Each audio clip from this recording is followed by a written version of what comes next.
Bienvenidos un día más a los estudios que estamos haciendo con el método inductivo del Evangelio de Marcos. Recuerden que esta serie es Jesús cumple la misión de Dios. Jesús está en este momento yendo rumbo a Jerusalén y va a hacer muchas cosas que para nosotros nos va a ayudar a conocer más de qué se trata su misión, pero también cambia algunos conceptos que en el Antiguo Testamento pensaban acerca de muchos temas que hoy también son polémicos, diríamos, o poco difíciles para nosotros en lo que estamos viviendo, cumpliendo la misión de Dios. Mientras hacía este estudio, recordaba, hay una película que se llama Alma de surfista, no sé si lo has podido ver, de la señorita que se llama Hillary. Ella desde muy niña le gustaba ser surfista y quería competir y ser campeona. En una de sus prácticas en el mar, un tiburón viene y le quita la mayor cantidad de su brazo y al final tenían que cortar el brazo, tenían que amputar el brazo desde una parte muy alta, muy extrema. Y esta película muestra el drama que esta señorita vive. Curiosamente, es en una de las iglesias de Hawái, en Calvary Chapel. Si ustedes lo ven, dice Calvary Chapel, que hacen misiones y van a Australia y todo esto. Pero lo interesante de esta película, cuando ya la podía ver, era la frustración, el desánimo, el hecho de sentirse inservibles, el hecho de simplemente tener una vida con muchas expectativas, con muchas emociones, con muchos sueños y metas que se proponía para poder realizarse ella como surfista. Lo veía todo truncado, estaba triste. Todo este trama, ustedes lo pueden disfrutar, es una película cristiana que está en muchas plataformas. Realmente me llamó mucho la atención cuando estudiaba este tema. Hoy vamos a estudiar de un tema bien sensible y polémico. Y lo bueno de estudiar la Biblia versículo por versículo, capítulo por capítulo, es que la Biblia, cada vez que nos reunimos estudiándolo de esta forma ordenada, diríamos, o cronológica, conforme los capítulos van yendo, es que la Biblia trae el tema para cada vez que la estudiamos. Y hoy vamos a hablar sobre el divorcio. Jesús va a enseñar algo muy diferente en este capítulo, Marcos capítulo 10 del versículo 1 al 12. Jesús ilustra verdades fundamentales en su misión. Vamos a orar y conversamos y estudiamos. Señor, te damos gracias en esta hora. Gracias, Señor, por este tiempo tan especial que nos permites reunirnos en tu nombre, porque el congregar es mucho más, Señor, que estar en un local físico. El congregar es estar conectados en un mismo espíritu, en una misma idea, Señor, o en un mismo sentir. Y hoy a través de una plataforma, de una pantalla, queremos congregarnos y queremos darte la gloria y la honra. Queremos, Señor, también que tú nos hables a través de tu palabra y que uses mi vida en este momento como un instrumento en tus manos para compartir este tema tan sensible, polémico, que quizás puede ser malentendido muchas veces. Que tu gracia esté con nosotros, Señor. En tu nombre oro así. Amén. Entonces Jesús va a ilustrar verdades fundamentales en su misión. Recordemos que Marcos es el primer evangelio escrito y las fuentes escritas en ese proceso de redacción de lo que conocemos como evangelios sinópticos empieza con Marcos, que fue escrito aproximadamente entre el 50 y 64, y Marcos escucha la información de Pedro y también Marcos sirve como base para el Evangelio de Lucas, que fue escrito entre el 70 y el 80 después de Cristo, pero a la vez la tradición oral también influye en Lucas, como el Evangelio de Mateo, que fue el tercer evangelio o el segundo evangelio entre el 80 después de Cristo, y luego el Evangelio de Juan entre el 95 y el 100 que fue escrito, sigue una tradición literaria diferente, por eso es que es diferente el Evangelio de Juan, simplemente. Así que los evangelios sinópticos son Marcos, Mateo y Lucas. Lucas, quiero decir que es el evangelio que está ordenado de una forma cronológica más exacta y con muchas características que lo hacen ver esa grada de cronología, de principio a fin. Lucas fue un historiador y un médico. Mateo más bien habla mucho acerca de la ley de los judíos, porque Mateo quiere mostrar a su audiencia judía de que Jesús es el Mesías que ellos habían rechazado. Mientras Marcos está dirigido a este pueblo gentil, al pueblo gentil romano que realmente ellos consideraban algunas características diferentes. Y en este momento, una de las cosas que vamos a tratar hoy es el divorcio, como les dije, y esto va a, vamos a tomarlo de una forma muy sensible, ¿ok? Entonces, el divorcio ilustrado por Jesús, vamos a ver del versículo 1 al 2, el divorcio es mencionado como una prueba por los fariseos para Jesús. Versículo 3 al 9, el divorcio no es el plan original del matrimonio, responde Jesús. Y del 10 al 12, el divorcio explicado por Jesús a sus discípulos. Y cuando digo que Marcos se dirige a un pueblo gentil, a ese momento que se escribe el Evangelio de Marcos 58, 60, 62, la iglesia ya estaba compuesta por romanos, por griegos y por judíos. Entonces este era un tema que tenía que tratarse y Marcos lo pone con una, básicamente una advertencia o lo pone como una ilustración o lo pone para simplemente clarificar el tema que hasta el día de hoy sigue siendo un tema polémico. Igual como esta señorita Hillary, con expectativas, con sueños, con metas, que conté esta historia de esa película que se llama Alma de surfistas, que lo han traducido al español así. Los matrimonios, los novios, la pareja cuando viene a la consejería prematrimonial, siempre los veo así, animados, con ganas de poder construir una familia, una casa, tienen sueños, tienen metas, quieren hacer muchas cosas y creo casi no he visto a nadie que ha venido a la consejería que me diga, ¿sabe qué, pastor? Yo me quiero casar y a los 5 años me quiero divorciar o a los 10 años me quiero divorciar. Yo creo que aguantaré a esta persona 12 años máximo y de ahí me divorcio. Entonces, nadie ha venido a la consejería de esta forma. Vienen con sueños, vienen con expectativas, vienen con metas, vienen con ánimos de ganar y ver a sus nietos crecer. Pero créanme que en el proceso del matrimonio, la vida, las situaciones que se enfrentan, se va desquebrajando y las ideas, los sueños, las metas se van derrumbando y luego viene la frustración, luego viene el desánimo, luego viene todo lo que podemos pensar y conocer acerca del divorcio. Por eso es que vamos a estudiar este tema. Y el tema lo trae la Biblia. Recuerden, versículo 1 vamos a leer, Jesús partió de aquel lugar y se fue a la región de Judea y al otro lado del Jordán. Otra vez se le reunieron las multitudes y como era su costumbre, les enseñaba. Primero vamos a ubicarnos geográficamente. ¿Dónde estamos? Recuerden que esta zona del otro lado del Jordán o de Judea es lo que está en el mapa, si ustedes lo pueden ver, de color rojo. Ahí está Herodes. Herodes Antipas y recuerden al otro Herodes Felipe que está en el lado de Traconitide y Turea, en cambio Galilea y Judea son el lugar de Herodes. Herodes se casó con Herodías, ¿se acuerdan? Esta foto y ahí está el linaje, el Herodes Antipas que está en un círculo y tenía otro hermano que se llamaba Herodes, todos eran los Herodes, y este Herodes, hijo de Marían II, esposa de Herodes el Grande, se casó con Herodías, pero luego Herodías se conoció con Herodes y lo dejó, se divorció.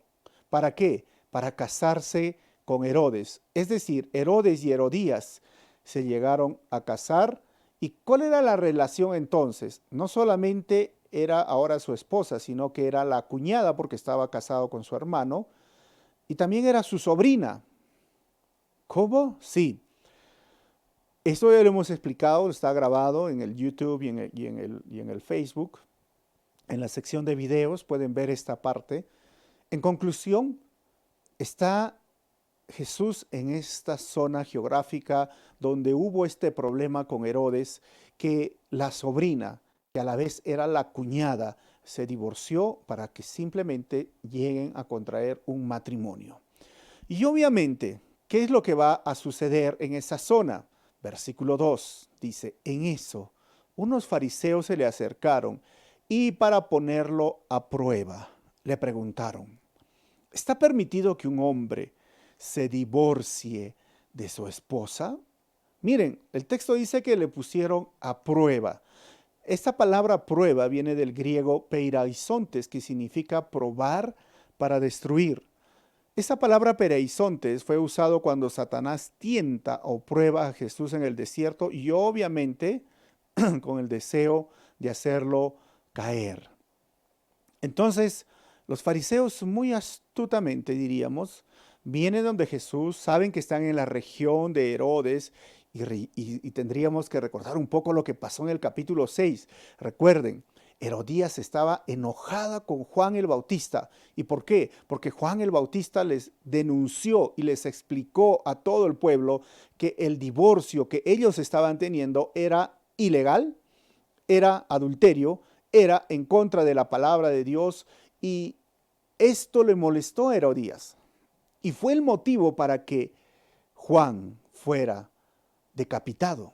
O sea, mataron a Juan el Bautista por hablar en contra de la relación que estaban viviendo sobrina, cuñada, el nuevo matrimonio. Y por supuesto los fariseos vinieron frente a esa región polémica sobre el divorcio y todo. Es lícito dar divorcio a su esposa. O sea, ¿entienden esto? Está permitido que un hombre le dé divorcio. Esto es para ponerlo a prueba para ver si Jesús decía sí. Entonces todos decían, miren, él está hablando en contra de Herodes. Si Jesús decía no, miren, este no es un verdadero maestro. Así que ellos querían ponerle a prueba, es decir, querían que caiga en su trampa. Ahora, los fariseos y Jesús, vamos a ver en este libro, hasta ahora han cuestionado a Jesús y sus prácticas en el capítulo 2:16 y el capítulo 2:24 a sus discípulos. Allá conspiraron contra los Herodes para destruir a Jesús en el capítulo 3, versículo 6. Ya tentaron a Jesús también pidiendo una señal, capítulo 8, versículo 11. Y también los fariseos, recuerden que Jesús advirtió a sus discípulos de los fariseos, de esa levadura de los fariseos y de Herodes en el capítulo 8, versículo 15. Así que hasta ahora no se han llevado bien. Y cuando los fariseos preguntan esto, es porque en ese tiempo habían dos escuelas de interpretación respecto al matrimonio y el divorcio. Primero, la escuela de Shammai. La escuela de Shammai decía, solo en caso de adulterio se le puede dar o puede surgir el divorcio. En cambio, había la escuela de Hillel, y la escuela de Hillel decía, cualquier fallo que encuentre en la otra persona, eso es motivo para el divorcio. Entonces tenemos dos escuelas. Shammai, que decía, pero la ley dice solo en caso de esta inmoralidad sexual. Hillel era, diríamos, como una perspectiva liberal. Shammai más conservador, el otro liberal. Así que Hillel era interesante la forma que interpretaba las escrituras, porque a veces decía que cualquier cosa que tu esposa haga mal, porque el asunto era que el hombre se divorciaba de la esposa no podía divorciarse del esposo, pero cualquier cosa, esa interpretación de la ley, cualquier cosa, era muy ambigua para Hillel, y entonces agarró y dijo, si tu esposa hace quemar la comida, bueno, dale su carta de divorcio y que se vaya de tu casa. Si tu esposa cocina salado, no sabe cocinar, dale su carta de divorcio y que se vaya. Y hasta algunos rabinos interpretaban, si tú mirabas y estabas con tu esposa y mirabas a una mujer y esa mujer te parecía más bonita que tu esposa, por lo tanto, tú menospreciabas a tu esposa en ese momento y porque no era bonita, bueno, eso también era un motivo de divorcio. O sea, el divorcio lo tomaron de una forma liberal, muchos, y obviamente que ese era el tema polémico. Hoy sigue siendo este tema polémico. Muchos amigos o pastores que conozco donde yo voy me preguntan, ¿y qué creen ustedes en tu denominación o en tu movimiento? ¿Qué piensas tú sobre el divorcio? ¿Qué piensas tú sobre el segundo matrimonio o el tercer matrimonio, el cuarto matrimonio? ¿Qué piensas sobre esto? ¡Wow! Ese es un tema sensible, polémico. ¿Y Jesús cómo responde? Del versículo 3 al 9, el divorcio no es el plan original del matrimonio, responde Jesús. Dice el versículo 3, ¿qué les mandó Moisés? Replicó Jesús, y ahí está hablando con ellos. ¿Qué les mandó Moisés? Tendrían que ir otra vez a Deuteronomio 24. A ver, vamos a ver qué dice Deuteronomio 24, porque están citando ahora a Moisés. Dice el versículo 1, si un hombre se casa con una mujer, ojo, pero luego deja de quererlo por haber encontrado en ella algo indecoroso, y ese indecoroso Gile lo interpretaba que no sabe cocinar, que quema la comida o que hay alguien más bella que tu esposa, solo podrá despedirla si le entrega un certificado de divorcio. Versículo 2. Una vez que ella salga de la casa, podrá casarse con otro hombre. Versículo 3. Si ocurre que el segundo esposo le toma aversión, obviamente, ¿no? Si no es, tiene belleza, si sigue quemando la comida o si echa demasiado sal y otras más, por si acaso, y también le extiende un certificado de divorcio y la despide de su casa. O si el segundo esposo muere, entonces ya se queda viuda. Cuarto, el primer esposo no podrá casarse con ella de nuevo. ¿Qué? Sí, el primer esposo no podrá casarse con ella de nuevo, pues habrá quedado impura. Eso sería abominable a los ojos del Señor. No perviertas la tierra que el Señor tu Dios te da como herencia. Así que el Señor le responde, ¿y qué dijo entonces Moisés? Dijo, no, pero no lo sabemos de memoria. Deuteronomio 24 dice 1, 2, 3, 4, le citaron a Jesús. Pero es interesante si nos ponemos a observar ese texto. Moisés está a favor del divorcio. Moisés está protegiendo a la mujer que ha sido sacada de su casa. ¿Cuál es el énfasis al final de esos 4 versículos que hemos leído en Deuteronomio 24?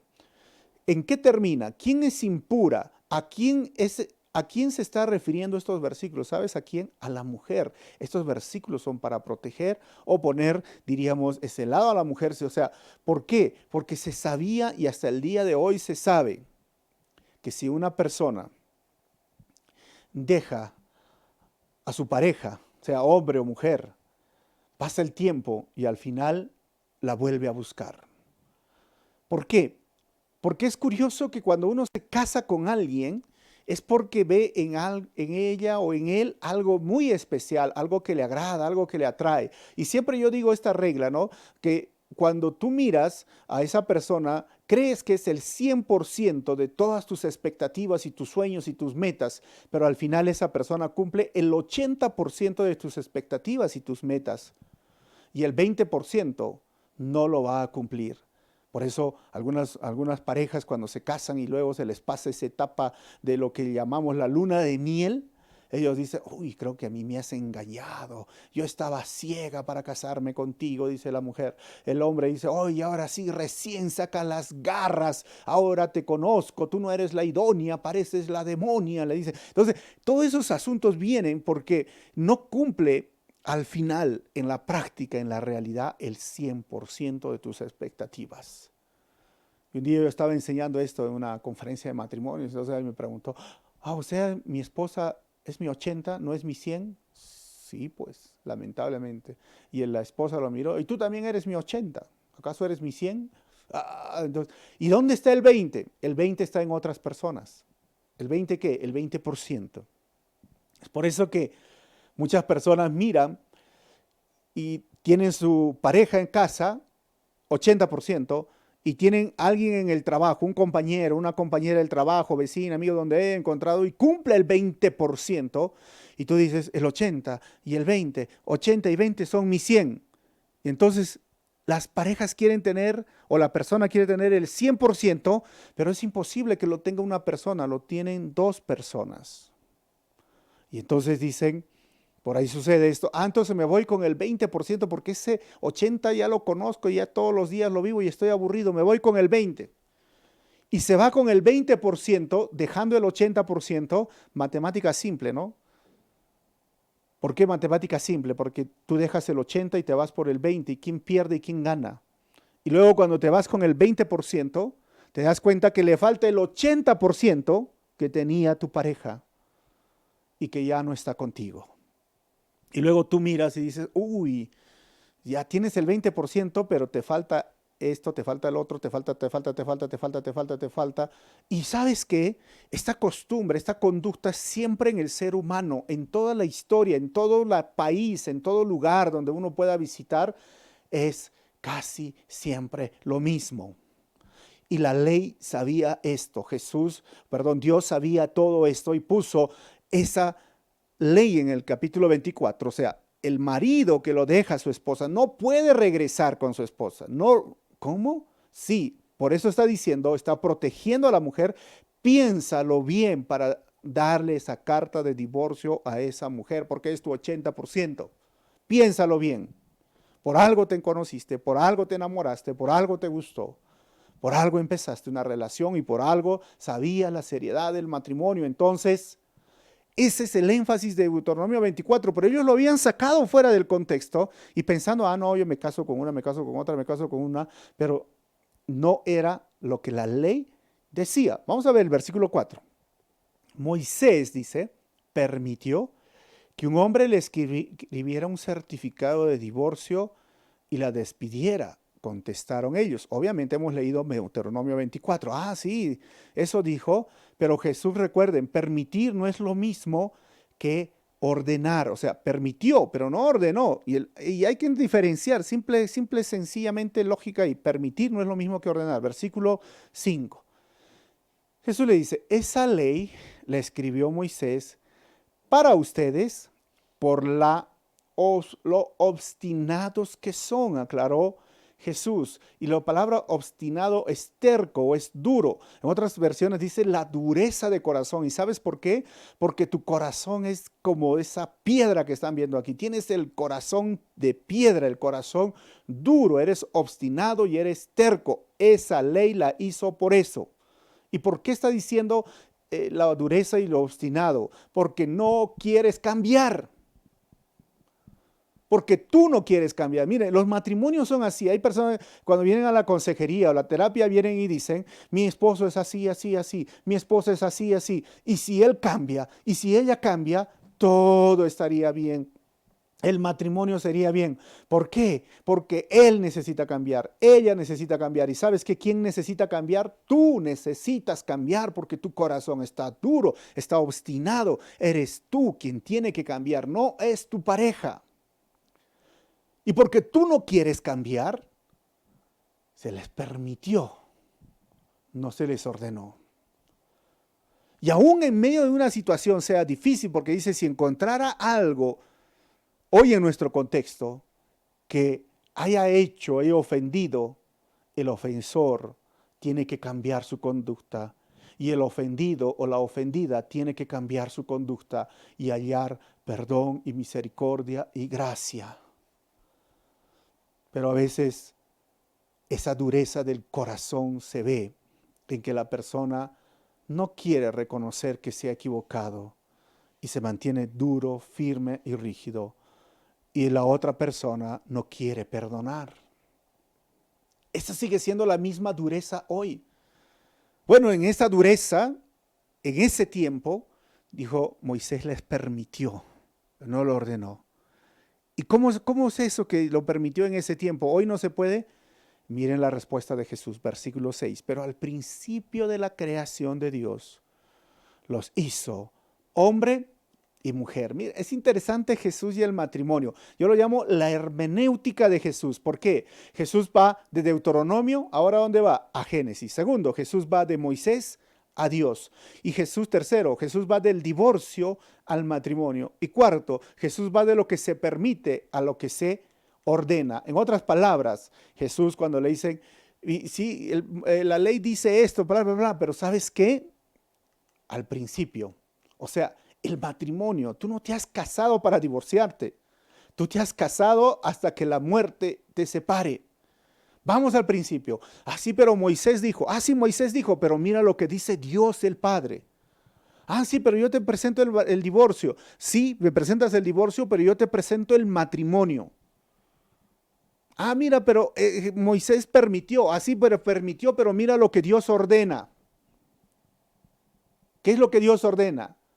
En el principio, Dios los hizo hacer. O sea, Dios hizo el matrimonio. Por eso que el divorcio no puede ser visto como una opción cuando las cosas se están poniendo difíciles. Porque hay personas que me dicen, ya no le aguanto a mi esposo, ya no le aguanto a mi esposa. ¿Por qué no le aguanta? Porque no nos entendemos. Ella no quiere ir al estadio.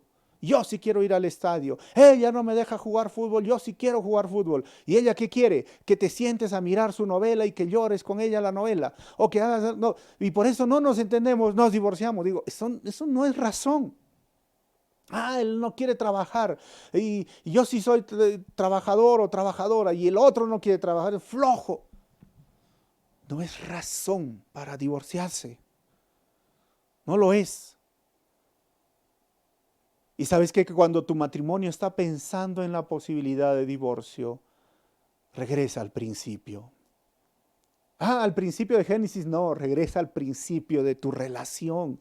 Regresa al principio cuando te conociste, cuando habían planes, cuando habían proyectos. Y tú me dirás, pero es que todo cambió. Sí, yo sé que cambió, por eso te digo, regresa al principio. Vuelve a enamorarte. Regresa, no pierdan el romanticismo en el matrimonio. A pesar de esta crisis, no pierdan el romanticismo, el pasar tiempo conversando, hablando temas con tu pareja, el poder salir con tu pareja si es pues posible. Si te es posible, sal, o sea, no pierdas el romanticismo, no pierdas esos momentos en los cuales se miraban y no querían que pase las horas y luego decías el despedirse, el dejarla en la casa o el que tú te vayas y se despidan del paradero era lo más doloroso en el corazón y hoy te has olvidado de eso y tú miras y estás aburrido. O sea, regresa al principio cuando se conocieron y al principio del matrimonio hasta que la muerte los separe. Y cuando Dios dice los hizo hombre y mujer, esto significa que Jesús afirmó la posesión de Dios sobre el matrimonio y que es la institución de Dios, no es del hombre, y que son sus reglas y se aplican como Él las instituye. Él hizo el matrimonio. No se trata de cualquier construcción social, el matrimonio es entre hombre y mujer. El hombre y mujer, esto es la razón del matrimonio. No solo es un asunto del vestido blanco, del terno negro, no. Es para que el hombre simbolice la presencia de Jesús como la relación de esa presencia en la iglesia y la iglesia que representa en este momento a la mujer que normalmente le gusta vestirse de blanco, que es la iglesia que se viste de blanco para presentarse santa e irreprochable, limpio, transparente, que ama a Jesús, al novio, y la esposa ama, y el esposo ama a su esposa como Cristo amó a la iglesia y se entregó a sí mismo por ella. Es la representación de Jesús con la iglesia. El matrimonio los hizo hombre y mujer. Por eso no es una construcción social y me da tristeza y duele en el corazón ver hoy que el matrimonio quieren hacerlo de personas del mismo sexo, como si se tratara de simplemente un acto. No, es idea de Dios, es posesión de Dios. Él lo hizo. Y es una institución de Dios. Y por eso me da tristeza, digo, cuando hay personas que hoy malinterpretan y dicen, no, el matrimonio lo puedo hacer ante las autoridades civiles. No necesito hacerlo ante Dios. ¿Y acaso las autoridades civiles inventaron el matrimonio? ¿Y acaso el juez o el representante de la municipalidad que te casa te va a bendecir como Dios bendice el matrimonio? Porque es una idea de Dios. Y algunos dicen, no, pues que yo ya estoy conviviendo con esa persona y no necesito llegar así delante de un ministro o un pastor. ¿Por qué? Porque ya me casé. No, ¿cómo te has casado? No, es que estamos conviviendo. No, la idea, el matrimonio es una posesión de Dios, es una institución de Dios, son las reglas de Dios y el matrimonio lo hacemos ante Dios y las autoridades que tiene Dios para cada país, para cada lugar. Los pastores son los encargados de parte de la autoridad de Dios para hacer el matrimonio. Y discúlpenme si estoy siendo directo, por eso digo, es un tema sensible, porque yo conozco muchas personas hoy que no están casados ante Dios. Como dije, solamente usan esa interpretación y dirán, no, pero nos casamos ante el juez. Y está bien, pero lo estás haciendo como una construcción social. Pero el matrimonio es ante Dios y Jesús dijo, Dios los hizo en el principio.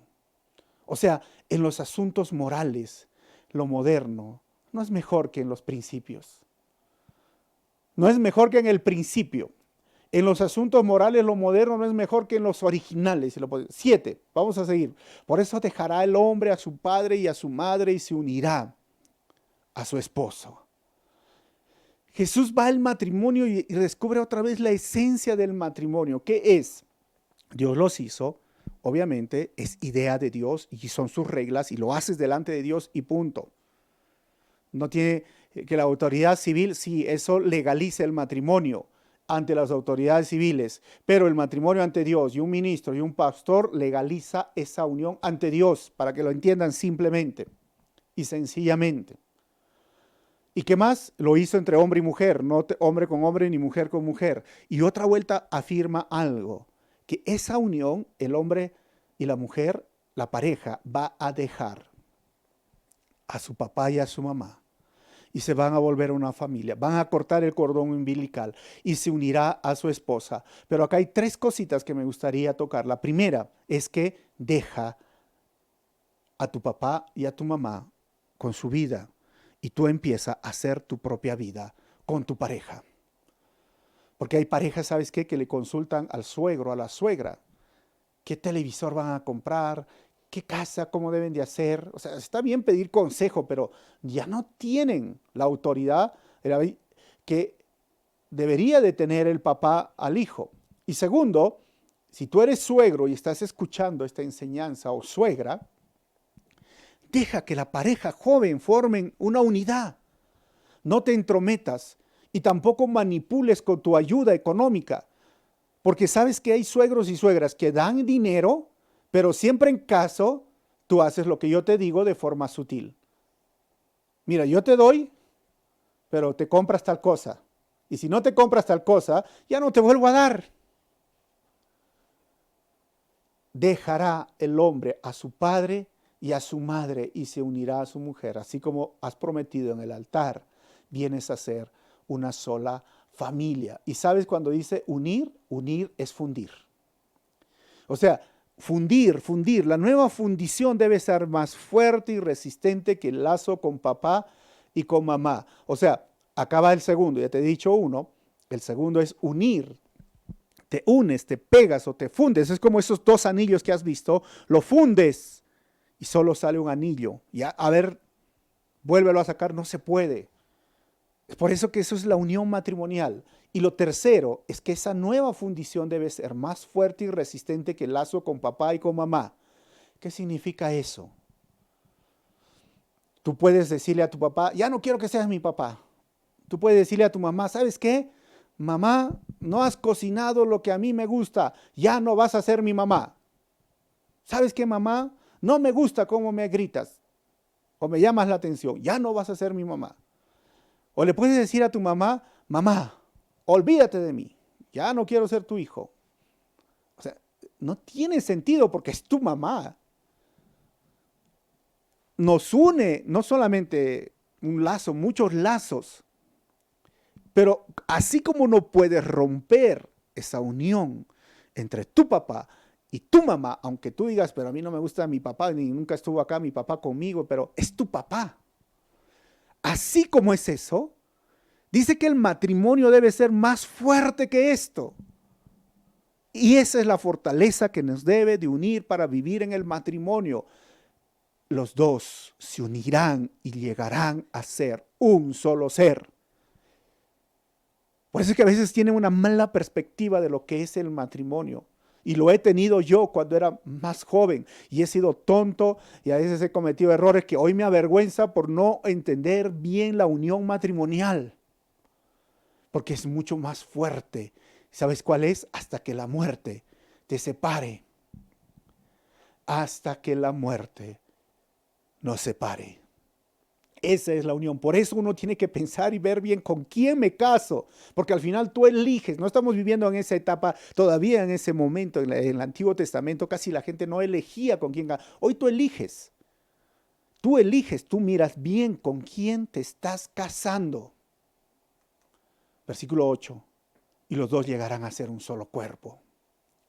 Así que ya no son dos, sino uno solo. O sea, mira esa foto donde están unidos con la mano. Por lo tanto, versículo 9, lo que Dios ha unido, que no lo separe el hombre. ¿Quién lo ha unido? ¿El juez? ¿Quién lo ha unido? ¿El representante de la municipalidad? No, Dios. Dios, lo que Dios ha unido, que no lo separe el hombre. Si tú no puedes separarte de tu papá y de tu mamá, imagínate con tu esposo, con tu esposa, que es una unión, es una fundición. Por eso me encanta la versión a veces la NTV. Dice lo que Dios ha fundido. Llegan a tener esa fundición, esa fusión. Es como agarrar una cola sintética o la goma, como dicen, y le pegas en una hoja y luego agarras otra hoja y la pegas. Y están bien pegados y ahora trata de separarlos. No se puede. Y si los separas, vas a quedar mal. Lo que Dios ha unido, que no lo separe ningún hombre. Cuando le preguntan del divorcio, Jesús responde con el matrimonio. Como ven, el matrimonio no es simplemente un contrato social. Es un asunto espiritual, carnal y emocional. Se trata de una unión para toda la vida. Pero el divorcio, escúchame bien, el divorcio es como una amputación de un miembro de tu cuerpo. Es sacar algo de la unidad de tu cuerpo. ¿Qué significa esto? Mira esta foto. Este hombre perdió una pierna. Ustedes me dirán, ¿queda igual o no queda igual? Obviamente no queda igual. Tendrías que preguntar a esta persona que perdió la pierna, ¿cómo extraña su pierna original? ¿Cómo extraña su pierna original? Porque quizás ya no puede correr como antes, porque quizás ya no puede saltar como antes. Lo va a hacer pero con mucha dificultad. Y el proceso emocional, cuando les explicaba de esta señorita de Hillary, de esa película Alma de surfista, y le cortan el brazo, ella llora, se frustra, se desanima, muchos se quieren quitar la vida, muchos están llorando, destruidos. ¿Sabes por qué? Porque el divorcio es una amputación de un miembro de tu cuerpo. El proceso es largo, el proceso es doloroso. Así que no pienses que esa es la solución. Y cuando queda de esta forma, como les dije, esa persona que se separa no queda igual. Créemelo, no queda igual. Y si tú te casas con una persona que se ha separado, también quiero decirte que tienes que entender que ya no viene con todas sus extremidades de su cuerpo. Quizás va a venir con una pierna que le han injertado o un brazo que le han injertado. O quizás algunos, la mitad del cuerpo le han injertado, porque nunca se sabe qué tanto daño va a hacer a esa persona el separarse. Jesús dijo, se han fundido. Voy a terminar capítulo 10, versículo 10 dice, el divorcio explicado por Jesús a sus discípulos. Vueltos a la casa, los discípulos le preguntaron a Jesús sobre este asunto. Estaban en casa. 11. El que se divorcia de su esposa y se casa con otra, comete adulterio con la primera. Respondió. Miren, es interesante porque en el Antiguo Testamento las mujeres no se divorciaban. y los hombres, pero ahora dice acá, el que se divorcia de su esposa, empezando con el hombre, y se casa con otra, comete adulterio con la primera, respondió. ¿Cómo así? Que recuerden que la falta y la ofensa en un nuevo matrimonio es para todos aquellos que participaron en la realización del primer evento, de ese evento. Ahora vayamos al texto paralelo, Mateo 19:9. Les digo, excepto en caso de infidelidad conyugal, el que se divorcia de su esposa y se casa con otra, comete adulterio. Esto es algo que nos ayuda a la interpretación bíblica, los textos paralelos, los evangelios sinópticos y a enviar todo el consejo de Dios. Si leeríamos esto, si todos solamente leeríamos Marcos, diría, oh, está difícil que te digo. No, nunca. Pero Jesús, Mateo 19, que se escribe posteriormente frente a muchos problemas que surgían, y surgían dos problemas exactamente, y lo voy a mencionar, y uno de ellos es este. ¿Cuál es este? Infidelidad conyugal. Les digo, excepto, hay una excepción de la norma que estaba hablando de Deuteronomio 24, lo que está diciendo Jesús ahora sí. ¿Cuál es? Infidelidad conyugal. El que se divorcia de su esposa, pero se casa con otra, comete adulterio. ¿Cómo? Sí. Si tú te divorcias, si tú, hombre o mujer, te divorcias y tú te casas con otra persona, cometes adulterio contra la primera persona a la que dejaste. Esto es lo que está diciendo la Biblia. Y pregunta, ¿qué pasa con un divorcio que se obtiene por otros motivos? Bueno, ¿qué otros motivos? Hay que ir a 1 Corintios 7:15, que sería la segunda excepción. Sin embargo, dice Pablo, si el cónyuge no creyente decide separarse, no se lo impidan. En tales circunstancias, el cónyuge creyente queda sin obligación. Dios nos ha llamado, a vivir en paz. Y esta es la segunda excepción. ¿Cuál?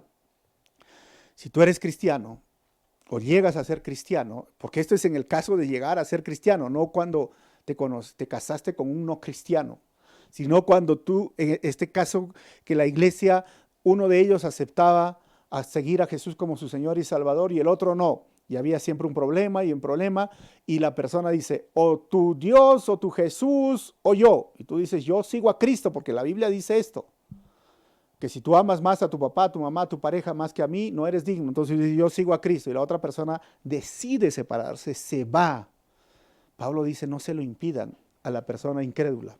En tales circunstancias, el cónyuge creyente queda sin obligación. Dios nos ha llamado a vivir en paz. Estas son las dos normas que encontramos en la Biblia. Y estoy usando los versículos bíblicos y tú puedes verlos y leerlos. Y entonces pues, las personas me preguntan, pero me divorcié, pero no por los motivos mencionados en la Biblia. ¿Qué hago ahora? Siempre les tengo dos consejos. Restaura tu matrimonio o vive y disfruta tu soltería. Porque si no hubo caso de infidelidad o en el caso de que esa persona no era creyente y se fue, bueno, no hay razón. Ay, Dios mío, dicen algunos, ahora, ¿qué hago? Restaura tu matrimonio, arregla las cosas y estamos para ayudarte. O vive y disfruta tu soltería. Y recuerden que cuando yo digo esto, miren, cada caso hay que tomarlo de forma individual y personal y no hacer normas. Cada caso es diferente. Puede ser personas, como digo, que no conocen al Señor y vienen a la iglesia y uno de ellos se compromete con el Señor y el otro no y dice, mejor me voy. Bueno, son situaciones. O que se casan en la iglesia, la verdad es que como iglesia lo miramos con mucha gracia. Pero recuerden, cada caso es individual. No estamos a favor del divorcio. Pero creemos y pensamos que esas dos excepciones, que la misma palabra lo dice, y obviamente yo te estoy mostrando la Biblia, deben ser tomados con mucha cautela, con mucho cuidado, agotando todos los medios. Es decir, el divorcio es la última de las opciones, no debe ser la primera opción en casos que se compliquen y lleguen a más en el matrimonio. No sé si me entienden, pero la iglesia, nosotros como iglesia no estamos a favor del divorcio. Y lo vuelvo a decir, el divorcio, aún Jesús lo pone en esas dos excepciones y Pablo lo pone ahí también con esa excepción, es uno de los últimos recursos, no es el primer recurso. Los fariseos lo tomaban como el primer recurso y no debe de ser así. Versículo 12. Y si la mujer se divorcia de su esposo y se casa con otro, comete adulterio. ¿Que las mujeres no se divorciaban en ese tiempo? Sí, en el tiempo que se escribió el Evangelio, sí, se divorciaban. Ahora, ¿cómo así? Dios ve desde el cielo dos categorías de personas. ¿Saben qué ve? Ve solteros y ve casados. Dios no ve divorciados. ¿A qué me refiero con esto? Que Dios ve, o estás casado o estás soltero. Pero me he divorciado. No, si te has divorciado, debió de ser con esas dos excepciones. ¿Cuál? En caso de infidelidad conyugal o en caso de que sea un cónyuge incrédulo y decidió irse y terminar la relación de pareja. En ese caso no eres divorciado, sino eres soltero. Y si eres soltero, estás libre para casarte. Tú. Pero en el caso de infidelidad conyugal, el agresor o el ofensor no debe de casarse porque eso sería adulterio. Pero el ofendido, ahí es un asunto que tenemos que trabajarlo y ver todos los detalles. Pero llegaría a ser soltero, no es divorciado. Así que hay que quitar un estigma a veces que en la iglesia hay, o un estigma en la sociedad. No, él es divorciado. No, hay solteros y hay casados. Solamente eso. Por eso dice 1 Corintios 7:39, la mujer está ligada a su esposo mientras él vive. Pero si el esposo muere, o si ya, ella queda libre para casarse con quien quiera. Ah, la mujer elige, sí, también la mujer elige. Con tal que sea en el Señor. ¿Qué significa? Uno de tu pueblo, del pueblo cristiano. Así que estamos dirigiéndonos a cristianos. Pregunta, ¿entonces condena a Jesús todos los que se divorcian y se vuelven a casar? Respuesta, sí y no. Y voy a terminar. 5 errores de la iglesia de hoy. Primero, adoptar una posición legalista que no ofrece misericordia y gracia para una persona que se ha divorciado. Segundo, ceder el posmodernismo sin animar a ser fiel a la intención de Dios para el matrimonio hasta que la muerte nos separe. Porque hay iglesias que dicen, no te preocupes, divórciate nomás, no hay problema. Tampoco. Tercero, idealizar la pareja idónea. Con tantos sermones de pastores que dicen, encuentra tu idóneo en algún lugar del planeta, la verdad es que no existe eso de que la idónea o el idóneo nació para ti. No lo hay. Cuarto, insistir en una pareja de tu mismo pueblo. La iglesia no ha insistido en esto. Que sea el pueblo de Dios. A veces han permitido y a veces que sea alguien que no sea del pueblo de Dios. Y a veces muchos padres dicen, no, que se case porque son buenas personas. Esas buenas personas, pero no son cristianos, no son hijos de Dios. ¿Sabes por qué? Porque aún el matrimonio ya tiene problema y ser cristiano, y obviamente yo no estoy diciendo que ser cristiano te asegura el éxito del matrimonio, porque los matrimonios de cristianos también tienen problemas y se quieren separar, pero por lo menos tienen algo en común, un Dios al cual le temen, al cual le aman y al cual respetan, y cuando van a la palabra van a querer volver y edificar y restaurar su matrimonio. Un Dios que está viendo y que puede ayudar a transformar ese corazón para cambiar su actitud y que pueda amar a su esposa o a su esposo y vivir bien. Esas son las ventajas de que se case con alguien del mismo pueblo, del pueblo de Dios. Pero si es una buena persona, pero no teme a Dios, no ama a Dios, no respeta las leyes de Dios, no respetará nada de lo que se hizo en la ceremonia, ni respetará a la persona en sí, ni respetará la esencia del matrimonio. Y a veces la iglesia se ha equivocado en insistir en este punto, porque yo he escuchado sermones que son muy liberales respecto a esta área. Yo no lo soy. 5, no brindar alternativas para una buena relación de amor previa al matrimonio. ¿Y por qué digo que es un error? Porque el mundo les está enseñando a los jóvenes cómo enamorar, entre comillas, y hablan algunos de enamoramiento. Yo no veo enamoramiento en la Biblia como un estado pre-noviazgo o prematrimonial. El enamoramiento es un estado emocional de una persona que le gusta, pero no es una etapa. Espero que me entiendan esto. No es una etapa, no es que es mi enamorada, mi enamorado, nos besamos, tenemos sexo y se acabó. Eso no es. Y el mundo les está enseñando a los jóvenes cómo enamorar. Y la iglesia no les está dando respuestas y soluciones. Y a veces desde los púlpitos se dice solamente sé puro, no peques, no forniques, no hagas esto. Pero ¿qué soluciones les brindamos? ¿Cómo debería de llevarse una relación de pareja entre jóvenes cristianos o jóvenes que como tú y yo hemos sido jóvenes y saben que están en todo el furor y el fuego y la testosterona que está jugando porque desean tener una relación sexual? ¿Cómo hacen? ¿Cómo llevan una relación? prematrimonial. Bueno, eso yo lo enseño en las conferencias de jóvenes o en mucho grupo de jóvenes, pero simplemente estoy mencionando los errores y sí hay respuestas. Hermanos, es un tema amplio y trato de reducirlo. Espero que cada uno de nosotros haya podido entender. Y quiero terminar con 4 conclusiones. El divorcio fue permitido y no es parte del plan original de Dios para el matrimonio. Número 2, el divorcio es una amputación de tu mismo cuerpo. Y tercero, el divorcio es permitido solo en 2 casos, según la Biblia. Y cuarto, el divorcio siempre debe considerarse en la gracia y de forma individual, no en la ley, y hacer una norma legalista. Nuestro deseo es ayudar y animar a las personas, y aun si se han separado de su esposa, y aun si han sufrido o han pasado esta etapa del divorcio, créame, en nuestra iglesia, en la iglesia van a encontrar gracia y vamos a ver de cada forma individual. Pero eso es lo que vemos en la palabra del Señor. Y si tú hoy estás pasando este proceso, comunícate con nosotros. Y si tú hoy estás pensando hacerlo, no lo hagas. Busca la solución. Busca solución en Cristo. Comunícate con nosotros.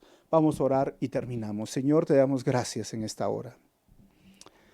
Gracias, Señor, porque tú eres quien dirige el matrimonio, eres tú quien lo inventó, eres tú, Señor, quien lo hizo posible. Y a ti nos rendimos y a ti debemos darte la gloria y la honra en nuestra relación de pareja. Oro por los jóvenes para que sepan elegir, para que sean pacientes, para que sean sabios a quién elegir como su compañero por más de 50 años de vida que les queda. Oro, Señor, por los matrimonios. Si están pensando que el divorcio es una solución, que les quites eso de su cabeza, que reflexionen, que piensen y que busquen ayuda. Y oro por aquellas personas que ya han pasado este proceso, que sanen sus heridas. En ti pueden encontrar sanidad, restauración, y que seamos instrumentos en tus manos para ayudar en este tema que es tan doloroso y conflictivo y sensible, Dios. Que tu gracia esté con nosotros. En tu nombre, Señor, oramos así. Amén. Bueno, Dios te bendiga y 2 cositas, ¿no? Si este mensaje ha sido de bendición, compártelo por las redes sociales, sea WhatsApp, Instagram o Facebook, para que otros puedan conocerlo. Y segundo, si sientes en tu corazón apoyar esta obra, que estamos haciendo muchas cosas para el reino de Dios, te va a salir un número de cuenta donde tú puedes hacerlo. Y si estás fuera del país, hay una cuenta PayPal. Dios te bendiga, nos vemos en el próximo estudio, versículo por versículo.